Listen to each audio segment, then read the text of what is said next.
Friends, మా టీవీలో వస్తున్న సీరియల్ గుండె నిండా గుడి గంటలు. ఈ సీరియల్లో బాలు మీనా యాక్షన్ బాగుంది కదా. సో రీసెంట్గా మనోజ్కి అండ్ రోహిణికి శోభనం సీన్ ఉంది కదా, అందులో బామ చూడండి ఎలా రచ్చ చేస్తుందో. అండ్ మీకు ఈ వీడియో ఎలా అనిపించింది నాకు కామెంట్ చేయండి. అండ్ మీకు ఈ వీడియో నచ్చితే ఒక లైక్ చేయండి. ఇలాంటి సీరియల్ అప్డేట్స్ కోసం మన ఛానల్ని సబ్స్క్రైబ్ చేసుకోవడం అస్సలు మిస్ కాకండి ఫ్రెండ్స్.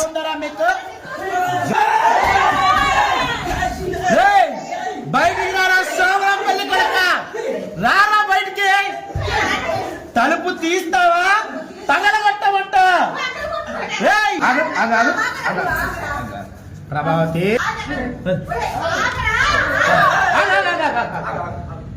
ప్రభావతి, అమ్మో మళ్ళీ నాతో ఏ డిస్కో డాన్స్ చేయిస్తుంది. మీరు వెళ్ళండి, బయటికి రా.